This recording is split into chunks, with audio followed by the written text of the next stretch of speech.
दोस्तों, आज से हम ये रामशरण शर्मा की जो किताब आती है प्रारंभिक भारत का इतिहास, ओरिएंट ब्लैंक्स ऑन पब्लिकेशन की, इसकी पढ़ाई प्रारंभ करेंगे। इसमें प्रथम चैप्टर है प्राचीन भारतीय इतिहास का महत्व। इसमें मैंने कुछ नोट्स बनाए हैं, वो हम लाइन बाय लाइन देखते हैं। तो आइए, ये लगभग 5 पेज का चैप्टर है। तो मैं अपने नोट बुक में जो मैंने नोट बनाए हैं उससे पढ़ाई करते हैं। उस चैप्टर में सबसे पहले लिखा गया है कि हमें एंसेंट इंडियन हिस्ट्री क्यों पढ़नी चाहिए, why studying of ancient Indian history is important.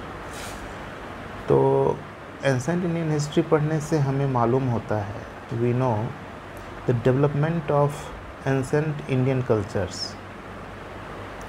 आज प्रेजेंट में जहाँ हम लोग हैं वो हम किसी कल्चर से ही विकसित होकर यहाँ तक पहुँचे हैं, और उन कल्चरों को अगर हम ढूंढने जाएं तो हमें अतीत में मिलते हैं।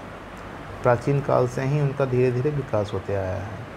तो उनके बारे में हमें पता चलता है कि कब, कहाँ और कैसे उन एंसेंट इंडियन कल्चर्स का विकास हुआ। जैसे कि उसमें से कुछ के नाम ले लें तो आहार बनास कल्चर एक प्री हड़प्पन कल्चर था जो कि राजस्थान में पाया जाता था। फिर कोट दीजी संस्कृति, यह पाकिस्तान के इलाके में था। उसके बाद सोथी सिसवाल कल्चर राजस्थान, हरियाणा और पंजाब के एरिया में इसका प्रसार था। फिर आमरी नाल कल्चर बलूचिस्तान, पाकिस्तान में पाया है बलूचिस्तान, वहाँ पे इसका प्रसार था। एक संस्कृति था हकरा, यह भी प्री हड़प्पन कल्चर था, ये भी पाकिस्तान में था।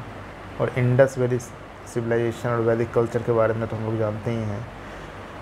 तो मतलब इन कल्चर्स का विकास कैसे और कहाँ पर हुआ, और कौन से कारक थे जिन्होंने इनको स्ट्रॉन्ग किया, फिर किसके कारण इनका पतन हुआ, ये सब हम जानते हैं एंसेंट इंडियन हिस्ट्री की पढ़ाई के कारण, पढ़ने से।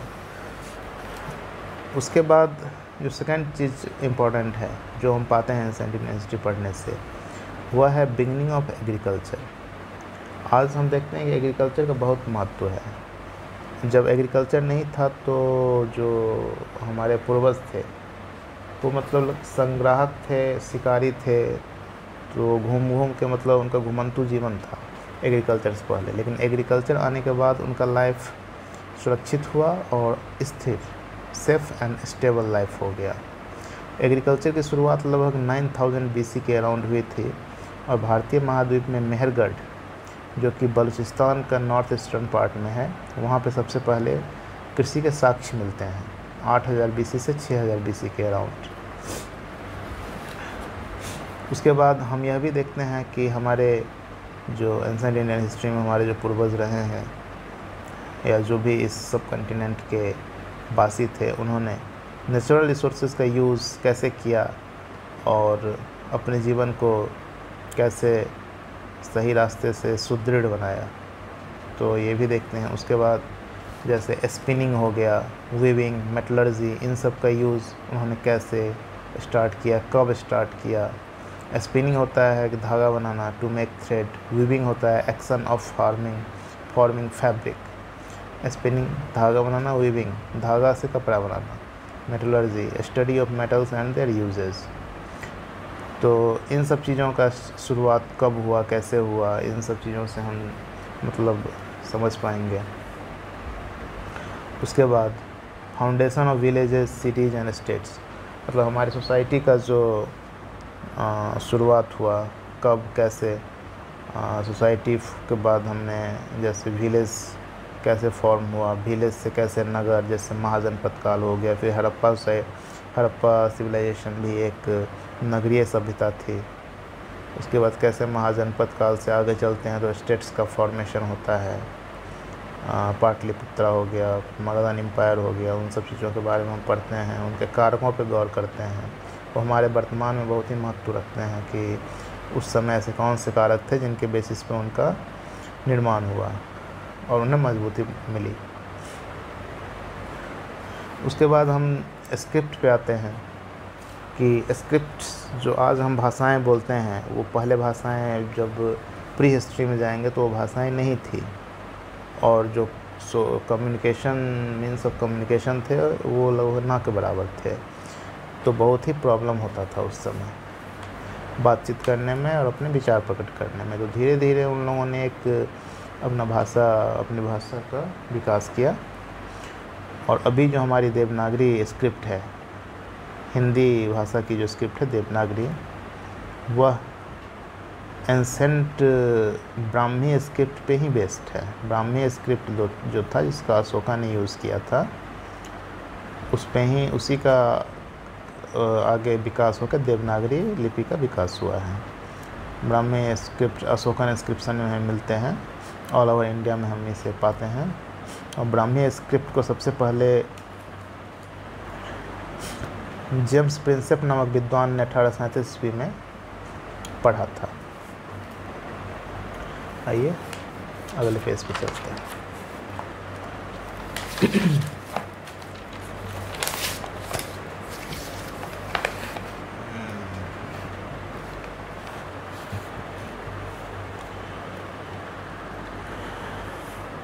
आगे हम देखते हैं कि प्री आर्यंस, हिंद Aryans, Greeks, Sakas, Hunas, Turks and others made India their home.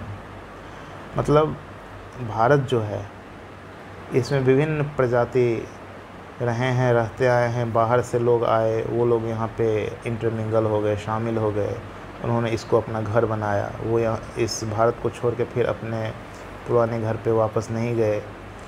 They all contributed towards development of society, social system, literature, सब ने अपने अपने तरीके से कंट्रीब्यूट किया। और समय जैसे जैसे बीतता गया सभी हमारी सोसाइटी में इंटरमिंगल हो गए। और अभी प्रेजेंटली इस तरह से इंटरमिंगल्ड हैं कि हम उन्हें उनके ओरिजिनल फॉर्म में पहचान भी नहीं सकते हैं। कौन प्री आर्यंस है, कौन हिंद आर्यंस हैं, ग्रीक सक्स कौन है, नहीं जान सकते हैं। अब जैसे भारत के अंदर डिफरेंट टाइप्स ऑफ प्रजाति थे। Aryan culture northern parts of India में था। Pre Aryan southern Dravid and Tamil culture को बोलते थे। लेकिन उनके जो but many words of Dravid, Munda and others found in Vedas. मतलब समय के साथ साथ उनमें इंटरमिंगलिंग होता गया और मतलब आपस में उन लोगों ने विचारों का लेन देन, भाषाओं का लेन देन करना स्टार्ट किया। और इसके फलस्वरूप द्रविड़, मुंडा एंड अदर्स के जो वर्ड्स हैं हमारे वेदास, जो कि संस्कृत में मेनली लिखे गए हैं, वेदास में पाए जाते हैं। Pali and Sanskrit words, Pali and Sanskrit northern India का लैंग्वेज था। Words found in Sangam literature, Sangam literature southern India में संगम साहित्य का युग है, वो आगे पढ़ेंगे। Hindu, Buddhism, Jainism emerged in India, they have a common system of life. Hindu धर्म का विकास इंडिया में हुआ। बुद्धिज़्म, जो हमारे बुद्ध भगवान हैं, महावीर, सिद्धार्थ, उन्होंने बुद्धिज़्म धर्म को बढ़ावा दिया। फिर जैनिज़्म आया। तो इस तरह से हम देखते हैं कि हमारे कंट्री में बहुत तरह के पंथों को मानने वाले लोग रहते हैं, लेकिन उनमें एक तरह की यूनिटी पाई जाती है। इंडिया के नाम से, हिंदुस्तान के नाम से वो बंधे हुए हैं। और इंडिया फिजिकली भी अगर देखें तो ऊपर में नॉर्थ हिमालय, नीचे में साउथ, तो एक होल यूनिट की तरह दिखता है, मतलब अनडिवाइडेड यूनिट। और उसके बाद जो भारत का नामकरण हुआ, Bharat is named after ancient clan Bharat. Bharat एक राजा थे प्राचीन काल में, इनके माता पिता दुष्यंत और शकुंतला। तो ये भरत आगे चल के बहुत बड़े सम्राट हुए, तो उनके नाम पे ही हमारे भारत का नाम भारतवर्ष पड़ा था। Poets, philosophers, writers visualised India as a one unit. कवियों ने, दार्शनिकों ने, लेखकों ने भारत को प्राचीन काल से ही वन यूनिट, एक यूनिट के तौर पे देखा है, मतलब एक देश के तरह, राष्ट्र की तरह। और चक्रवर्ती सम्राट, चक्रवर्ती किंग की अवधारणा थी। और आज तक हम देखते हैं कि प्राचीन समय में 2 ऐसे शासक हुए जिन्हें चक्रवर्ती किंग बोला जाता है। अशोका, जो कि 3rd सेंचुरी BC में हुआ था। अशोक के बारे में सब लोग जानते हैं, चंद्रगुप्त मौर्य का पौत्र था ये। और समुद्रगुप्त, ये गुप्ता एम्पायर में हम इसके बारे में पढ़ेंगे, 4th सेंचुरी में। तो इन दोनों को जो चक्रवर्ती सम्राट की उपाधि मिली थी, क्योंकि इन्होंने पूरे भारत पर लगभग राज किया था।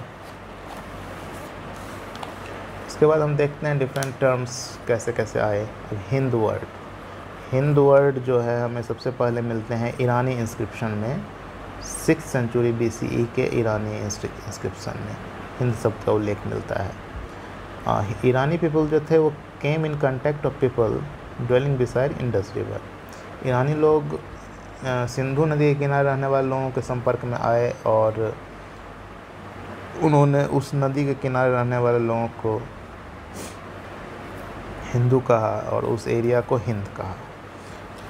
उसके बाद इंडिया वर्ड जो है ये ग्रीक राइटर्स ने यूज़ किया था, यूनानी लेखकों ने इंडिया शब्द का वो यूज़ किया था। मेगास्थनीज जो एक यूनानी राजदूत था वो came in the court of Chandragupta Maurya and wrote his famous book Indica. Megasthenes Chandragupta Maurya के दरबार में राजदूत बन के आया था, यूनानी राजदूत, और उसने एक पुस्तक लिखी इंडिका, जिसमें उसने चंद्रगुप्त मौर्य के साम्राज्य का विवरण दिया है।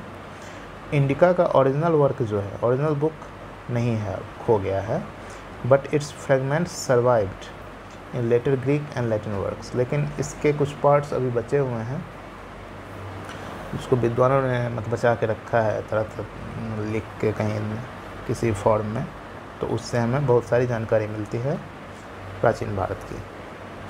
उसके बाद एक हमारा टर्म है हिंदुस्तान, जो आजकल हम बहुत सुनते हैं, हमारे देश का एक नाम है। यह 3rd सेंचुरी में ईरानी सासानी रूलर, ईरान में एक सासानी शासक वर्ग थे, उनके इंस्क्रिप्शन में हिंदुस्तान शब्द का उल्लेख मिलता है। अब उसके बाद भाषा पे आते हैं। प्राकृत भाषा जो था 3rd सेंचुरी BCE में अशोक के टाइम में लिंगुआ फ्रैंका का काम करती थी, मतलब जन संपर्क की भाषा। पूरे भारत में प्राकृत भाषा थी। अशोक के जो इंस्क्रिप्शन थे, अभिलेख, वो प्राकृत भाषा में लिखे हुए थे। प्राकृत भाषा का स्क्रिप्ट था ब्राह्मी स्क्रिप्ट, ठीक है। उसके बाद प्राकृत के बाद संस्कृत जो है उसका यूज़ होने लगा पूरे भारत में। संस्कृत ने राजभाषा का भी रूप लिया था और सारे महत्वपूर्ण टेक्स्ट, वेदास आदि जो थे वो संस्कृत में लिखे जाने लगे। अब उसके बाद जो लेखक हैं रामशरण शर्मा, वो वर्ण सिस्टम की बात करते हैं। वर्ण system developed in north India, मतलब जो अभी हम जाति व्यवस्था देखते हैं उसका रूट इसी में सब मानते हैं कि वर्ण सिस्टम से ही जाति व्यवस्था निकली है। उसका विकास कहाँ हुआ था? नॉर्थ इंडिया में।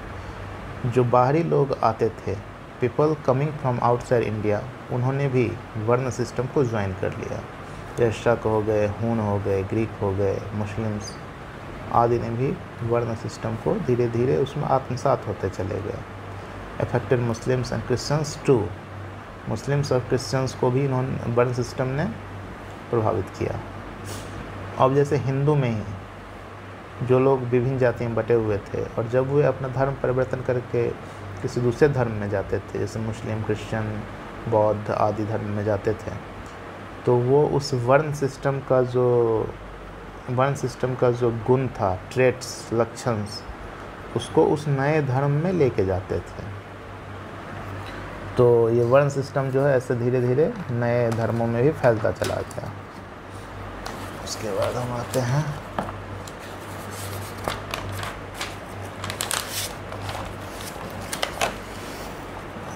तो लास्ट में उन्होंने बताया है रिलेवेंस ऑफ एंसेंट हिस्ट्री। अभी प्रेजेंटली जो हमारा सोसाइटी है उसमें हम different types of social evils देखते हैं, जिसमें एक कास्ट सिस्टम बहुत ही इम्पोर्टेंट है। फिर अनटचेबिलिटी, छुआछूत की प्रवृत्ति देखी जाती है, गाँव में बहुत जगह देखी जाती है अभी भी। जेंडर इनइक्वलिटी, मतलब महिला पुरुष के बीच में भेदभाव। फिर कम्युनलिज्म, सांप्रदायिकता, हिंदू मुस्लिम क्रिश्चियन सिख आदि के बीच भेदभाव और मतलब धर्म के नाम पे वैमनस्य। सोशल इनइक्वलिटी, सामाजिक भेदभाव। तो by studying ancient history the reasons of all the evils can be found out and actions can be taken accordingly. By the government and social workers. तो एंसेंट इंडियन हिस्ट्री पढ़ने से हमें इन सब के जो रूट कॉजेज़ हैं उसके बारे में हम पता कर सकेंगे और उसके अकॉर्डिंग हम काम कर सकते हैं कि इनको कैसे जड़ से मिटाया जाए। तो ancient history is relevant for, ancient Indian history relevant हैं किनके लिए? दो तरह के लोग हैं। One who tries to explore the golden ancient period. एक तो वो हैं जो प्राचीन काल का गुणगान करते नहीं थकते हैं और उसके गोल्डन पीरियड के बारे में जानना चाहते हैं, तो एक इनके लिए इम्पोर्टेंट हो गए। और दूसरे लोग वो हैं जो जानना चाहते हैं सोशल एविल्स के जड़ को, जो सामाजिक बुराई हैं, ताकि उनको वो हटा सकें, जो हमारे देश के विकास में बाधक हैं सोशल एविल्स, और जिनका ओरिजिन एंसेंट में ही पाया जाता है, एंसेंट इंडिया में। तो उनके बारे में जानकर, उनकी जड़ों को जानकर वो उनको वहीं मिटाना चाहते हैं। तो दो तरह के लोग हैं जिनके लिए एंसेंट इंडियन हिस्ट्री पढ़ना महत्वपूर्ण है और जानना महत्वपूर्ण है। तो ये तो हो गया हमारा फर्स्ट चैप्टर। अब अगले चैप्टर की हम बात करेंगे अगले वीडियो में, जो कि है प्राचीन भारतीय इतिहास के आधुनिक लेखक। तब तक के लिए धन्यवाद, फिर मिलेंगे नेक्स्ट वीडियो में।